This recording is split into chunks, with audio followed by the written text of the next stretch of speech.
बहन जी, तुम्हारे पति को गुमशुदा हुए 10 साल हो गए। उन्होंने मुझसे बहुत पैसे उधार लिए थे और अपना स्कूल मेरे पास गिरवी रखा था 5 साल के लिए। 10 साल हो चुके हैं, इस हिसाब से अब यह स्कूल मेरा हो चुका है। प्रधान जी ऐसा मत कीजिए। अब तो वो स्कूल चलता भी नहीं। अगर वो स्कूल आप हमसे ले लेंगे तो हम दोनों माँ बेटी क्या करेंगे? हम लोग तो उस स्कूल में रहते भी हैं, हम रहेंगे कहाँ? मैंने तुम लोगों का ठेका नहीं ले रखा है। और रही स्कूल की बात, तो मैं इस स्कूल को फिर से चालू करूंगा और लाखों रुपए कमा लूंगा। अगर तुम लोग चाहो तो दोनों माँ बेटी यहाँ झाड़ू लगाने का काम कर सकती हो। मैं तुम्हें रहने को भी दूंगा। रहने दो माँ, इन जैसे लालची लोगों के मुंह लगेंगे तो हम भी इनकी तरह लालची बन जाएंगे। अभी अंडे से निकली नहीं और जबान चलने लगी तेरी। मेरे सामने बड़े से बड़ा मर्द नहीं बोल सकता इस गाँव का, और तू मेरे सामने जबान चला रही है। तूने अभी स्त्री को ठीक ढंग से पहचाना नहीं। तू स्त्रियों को बहुत कमजोर लाचार समझता है ना, और वो इसलिए समझता है क्योंकि डरपोक लोगों ने इतिहास में हम स्त्रियों के बारे में ऐसी चीजें लिख रखी हैं। देखना, तू एक दिन इस स्कूल में झाड़ू लगाने के लिए भी तरसेगा, लेकिन तुझे मैं वो काम भी नहीं दूंगी। चलो माँ। नेहा अपनी माँ का हाथ पकड़कर वहाँ से चली गई। दोनों बेचारी पैदल ही भटकने लगी। बेटा, इतनी बड़ी बड़ी बातें प्रधान जी को बोलने की क्या जरूरत थी? वो अच्छा आदमी नहीं है, कुछ भी कर सकता है। वो अच्छा आदमी नहीं है, ये मुझे पहले से ही पता है और पूरे गाँव को भी पता है। एक दिन मैं पूरे गाँव को आजाद कर दूंगी प्रधान से, और अपने पिता को भी ढूंढ निकालूंगी। लेकिन नेहा, अब हम लोग रहेंगे कहाँ? रात भी होने वाली है, ऐसी सड़कों पर भटकते रहेंगे क्या? माँ, मैंने पूरा प्लान बना लिया है। हम लोग उस जंगल के अंदर चलते हैं, वहीं तंबू बनाकर रहेंगे। नेहा अपनी माँ को लेकर जंगल के अंदर चली गई। दोनों ने लकड़ी पुरानी साड़ियों को मिलाकर एक तंबू बना लिया अच्छा सा। फिर उसने मिट्टी का चूल्हा भी बना लिया। शाम तक वो सूख गया। शाम को नेहा नदी से कुछ मछलियाँ पकड़ कर लाई और उसी चूल्हे में खाना बनाया। खाना पीना खाकर वो तंबू के अंदर ही आराम करने लगी। माँ, मैं मोबाइल पर ऑनलाइन बच्चों को पढ़ाती ही थी, अब मैं तंबू के अंदर से ही बच्चों को पढ़ाना जारी रखूंगी। हाँ बेटा, और यहाँ इस जंगल में तो शांति से पढ़ा भी पाएगी बच्चों को। अगले दिन नेहा मोबाइल पर ऑनलाइन क्लासेस दे रही थी बच्चों को। तभी बीच में वो बोलने लगी, बच्चों, सबसे पहले मेरी बात ध्यान से सुनो। तुम लोग सिर्फ मेरे स्टूडेंट ही नहीं बल्कि मेरी सेना हो। अब मैं इस जंगल में रहती हूँ, यहाँ चारों तरफ हरियाली और शांति है। ये वीडियो ज्यादा से ज्यादा लोगों को शेयर कर दो, क्योंकि अब इस जंगल में मैं बच्चों को फ्री में पढ़ाऊंगी। जिन भी बच्चों के पास फीस देने के लिए पैसे नहीं है, वो कभी भी भावनगर के इस जंगल में आ सकते हैं। उन्हें मैं फ्री में पढ़ाऊंगी। मैम, ये तो बहुत अच्छा सोचा आपने। मेरे घर के पास भिखारियों का पूरा इलाका है। वहाँ के बच्चे पढ़ना चाहते हैं, लेकिन उनके पास फीस नहीं है। मैं सबको लेकर आती हूँ कल। ठीक है सावित्री, कल तुम उन्हें लेकर आओ, मैं इंतजार कर रही हूँ। चलो पढ़ाई शुरू करते हैं और जानते हैं औरंगजेब का इतिहास। बच्चों को पढ़ाने के बाद ममता ने लकड़ी का एक बोर्ड बनाया, फिर चूल्हे में कुछ लकड़ियां जला दी और उसकी काली राख से एक ब्लैक बोर्ड बनाकर तैयार कर दिया। सुबह तक वो सूख गया और बाहर जाकर वो चौक भी ले आई। बिटिया, तुमने तो तंबू के बाहर पूरा क्लासरूम ही बना दिया।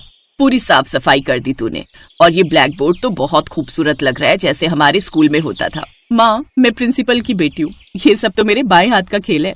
थोड़ी देर बाद उसकी स्टूडेंट सावित्री बहुत सारे गरीब बच्चों को लेकर वहाँ आ गई। अब नेहा उन बच्चों को हर रोज मुफ्त में पढ़ाने लगी, और पढ़ाते समय वो अपने मोबाइल से लाइव रहती थी। कुछ ही महीनों में ये बात पूरे देश में फैल गई कि नेहा बच्चों को एक जंगल के अंदर मुफ्त में पढ़ाती है। करोड़ों व्यूज आने की वजह से वो अच्छे खासे पैसे भी कमाने लगी। फिर एक रोज उसी जंगल में बहुत बड़ा बिजनेसमैन आया। नेहा जी, आप तो बहुत सारे लोगों के लिए प्रेरणा है। आपके पास ना घर है ना स्कूल, फिर भी आप इतने सारे बच्चों को फ्री में पढ़ाती हैं। मैं आपके साथ मिलकर एक स्कूल खोलना चाहता हूँ। पूरी इन्वेस्टमेंट मेरी तरफ से रहेगी। आप पहले ही वायरल हो चुकी हैं, तो उसका फायदा हम दोनों को मिलेगा। मिस्टर आदित्य, आप मेरे बारे में अभी जानते नहीं हैं। मेरे पिता का एक बहुत बड़ा स्कूल हुआ करता था, लेकिन नेहा ने अपनी पूरी कहानी आदित्य को बता दी। उसके बाद आदित्य और नेहा ने मिलकर एक प्लान बनाया उस प्रधान के खिलाफ। अगले दिन आदित्य अपनी रोल्स रॉयस कार लेकर प्रधान की हवेली पहुंचा। उसके आसपास तमाम बॉडीगार्ड्स और सिक्योरिटी थी। आप तो बहुत बड़े आदमी लगते हैं, क्या मैं आपका परिचय जान सकता हूँ? देखिए, मैं लंदन से आया हूँ। मैं इस गाँव में एक फैक्ट्री डालना चाहता हूँ, इसीलिए आपकी परमिशन और जमीन भी चाहिए। मैनेजर, इन्हें 2 करोड़ रुपए दे दो और परमिशन लेटर पर सिग्नेचर करवा लो। 2 करोड़ रुपए कैश देखकर प्रधान के मन में लालच आ गया और उसने बिना देखे ही पेपर्स पर सिग्नेचर कर दिए। अगले दिन आदित्य नेहा के साथ उसके स्कूल आया। मुनीम और प्रधान वहीं पर मौजूद थे। प्रधान, आज तो मुझे पूरी दुनिया जान गई है। तुम तो पहले से ही जानते हो। चुपचाप ये गांव छोड़कर निकल जाओ, क्योंकि ये स्कूल तो मेरे नाम हो ही चुका है। तुम्हारे सारे खेत, तुम्हारी हवेली, सब मेरे नाम हो चुके हैं। ये देखो, इन कागजों पर तुमने ही साइन किया है ना? इसका मतलब तुम लोगों ने मेरे साथ धोखा किया? धोखेबाज के साथ धोखा नहीं करेंगे तो क्या उसकी आरती उतारेंगे? चल भाग यहाँ से तुरंत, वरना अभी पुलिस और मिलिट्री सब बुला लूंगी यहीं पर। अब मजबूरी में प्रधान को वो गांव छोड़कर जाना पड़ा। अब उसकी हवेली, सारे खेत और वो स्कूल, सब कुछ नेहा के नाम हो चुका था। धीरे धीरे रात हो गई। नेहा, उसकी माँ और आदित्य जैसे ही स्कूल के अंदर एंटर हुए, वैसे ही वहाँ पर एक तेज पीली रोशनी हुई, जिससे पूरा स्कूल सोने का बन गया और स्कूल की जितनी बेंचें थी वो चांदी की बन गई। नेहा जी, ये कैसा चमत्कार है? पूरा स्कूल तो सोने चांदी का बन गया। इतने में वहाँ पर नेहा के पिता की आत्मा प्रकट हुई। ममता, नेहा, आज मैं बहुत खुश हूँ कि तुम लोगों ने मेरा बदला ले लिया। इस प्रधान ने मुझे अगवा करके इसी स्कूल के तहखाने में डाल दिया था ताकि वो स्कूल तुम लोगों से हड़प सके। मैंने खुद को बचाने की बहुत कोशिश की लेकिन नहीं बचा पाया और ये दुनिया छोड़कर चला गया। पर अब मुझे शांति मिल चुकी है। आप इस तरह हमें छोड़कर नहीं जा सकते। पापा, पापा भगवान से बोलकर आप वापस लौट आइए ना। ये सब कुछ मैंने आपको पाने के लिए ही तो किया था। बेटी, मैंने ऊपर वाले से बहुत प्रार्थना की लेकिन वो मेरी बात नहीं माने। उसके बदले उन्होंने हमारे स्कूल को सोने चांदी का बना दिया है। अब इस स्कूल को देखने के लिए लोग देश विदेश से आएंगे और इस स्कूल को देखने के लिए तुम उनसे लाखों रुपए चार्ज कर सकती हो। बाकी तुम तो बिजनेस माइंडेड हो ही, मुझे कुछ बताने की जरूरत नहीं है। इतना बोलकर उनकी आत्मा वहाँ से गायब हो गई। अब नेहा अपनी माँ के साथ खुशी खुशी रहने लगी। आदित्य ने सोने चांदी के स्कूल के पास ही एक दूसरा स्कूल भी खोल लिया। कुछ ही सालों बाद नेहा, मैं इतना बड़ा बिजनेसमैन तो बन गया हूँ लेकिन मेरे आगे पीछे कोई नहीं है। अब मैं भी अपना परिवार बसाना चाहता हूँ और मुझे लगता है तुमसे अच्छी लड़की मेरे लिए कोई नहीं मिलेगी। क्या तुम मुझसे शादी करोगी? आदित्य, मुझे भी आपका नेचर और आपका बिहेवियर बहुत पसंद है, लेकिन आपको मेरी माँ से मेरा हाथ मांगना पड़ेगा। माँ ने सब कुछ सुन लिया है। मैं तो कब से चाह रही थी कि तुम दोनों शादी कर लो, क्योंकि तुम दोनों की जोड़ी धमाल कर सकती है। कल ही पंडित जी को बुलाकर तारीख तय कर लेते हैं। अगले ही दिन ममता ने पंडित जी को बुलाया।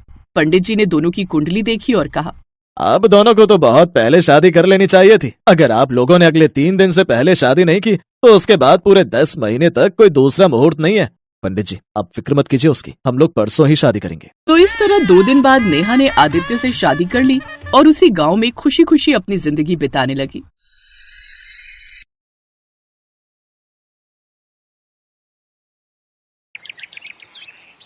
चांदपुर गांव में 3 पक्की सहेलियां संजना, आराध्या और आयुषी रहती थी। वो तीनों एक ही स्कूल में एक ही क्लास में पढ़ती थी। छुट्टी के बाद वो तीनों एक साथ बाहर निकली। वो देखो, हमारे बर्गर वाले चाचा आ गए।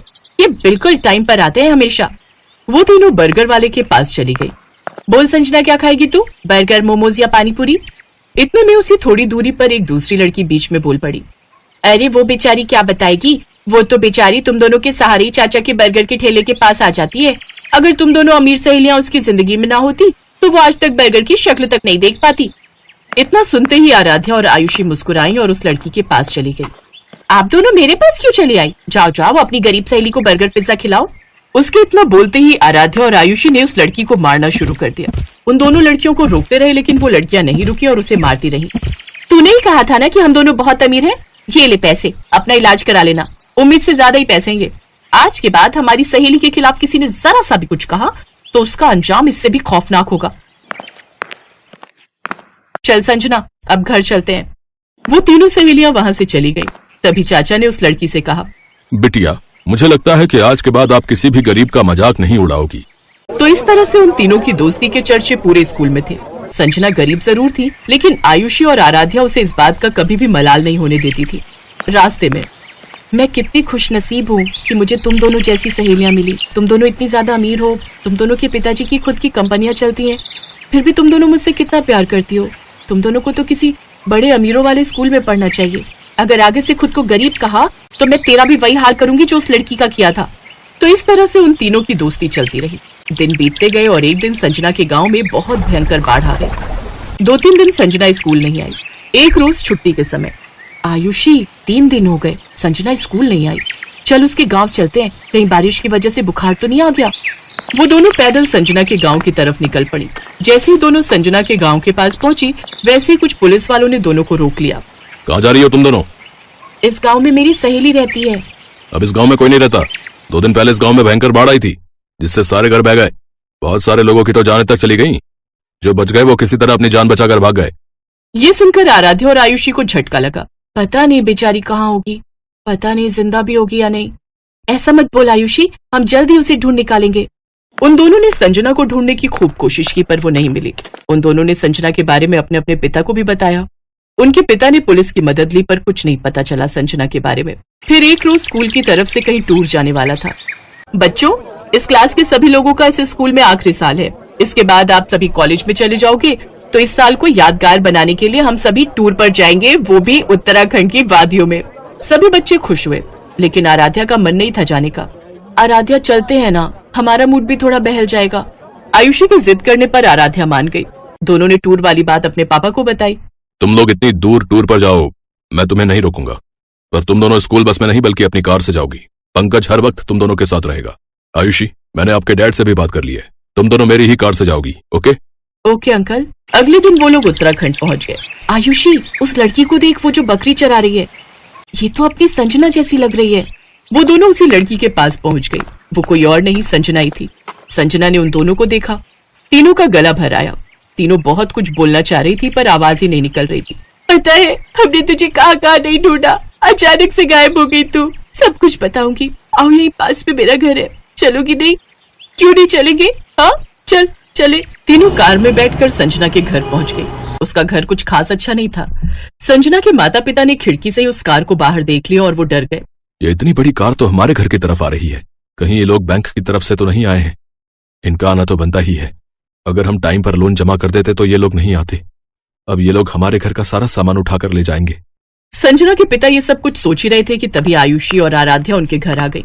संजना भी साथ में थी। ये सब देखकर वो दोनों हैरान हो गए। आराध्या, आयुषी बेटा, आप दोनों यहाँ इतनी दूर? चाचा, ऊपर वाले ने आखिरकार आप लोगों से मिलवा ही दिया। आप लोग तो बिना बताए गायब हो गए। पता है, पापा भी आप लोगों को खूब ढूंढते रहे पर आप लोग मिले ही नहीं। क्या बताऊं बिटिया, उस भयंकर बाढ़ ने तो हमारे पूरे गांव को ही उजाड़ कर रख दिया। बहुत लोग मारे गए। किसी तरह अपनी जान बचाकर हम लोग भागे। महीनों लग गए रुकने का सहारा ढूंढते ढूंढते। फिर यहाँ उत्तराखंड में एक दोस्त ने मेरी एक पेट्रोल पंप पर नौकरी लगवा दी। फिर लोन लेकर हमने ये छोटी सी झोपड़ी बना ली है। शकुंतला, मुझे तो यकीन ही नहीं हो रहा है कि जो मैं देख रहा हूं वो सच है या कोई सपना। सही कहा आपने। ये दोनों बहुत बड़े घर की बेटियां हैं, फिर भी हमारी संजना से इन्होंने आज तक दोस्ती नहीं तोड़ी। अगर पूरा देश ऐसा ही हो जाए तो ये देश फिर से महान बन जाएगा। अम्मा, तुम तो जानती हो कि ये दोनों मेरी बचपन की सहेलियां हैं। हम तीनों को पूरा स्कूल जानता था। एक बार तो मुझे किसी ने गरीब कह दिया तो इन दोनों ने उसकी खोपड़ी फोड़ दी। तुम तीनों की दोस्ती देखकर तो मुझे अपना पुराना भारत याद आ गया। अच्छा, तुम तीनों गप्पे मारो, मैं सबके लिए चाय बनाकर लाती हूँ। अरे नहीं अम्मा, आप तो मुझे पाप चढ़ा देंगी। मैं भी चाय बनाकर लाती हूँ, तुम दोनों यहीं बैठो। अम्मा जी, आप दोनों बैठो, आज हम तीनों मिलकर चाय बनाएंगे, फिर आप बताना कि चाय कैसी है। हाँ माँ जी, हम तीनों बेटियों के होते हुए भला आप क्यों चाय बनाएंगी? तो इस तरह संजना, आयुषी और आराध्या किचन में चाय बनाने चली गई। धीरे धीरे शाम हो गई। तो ठीक है संजना, हम दोनों ने अब तुम्हारा घर तो देख ही लिया है, अब हम दोनों आते रहेंगे।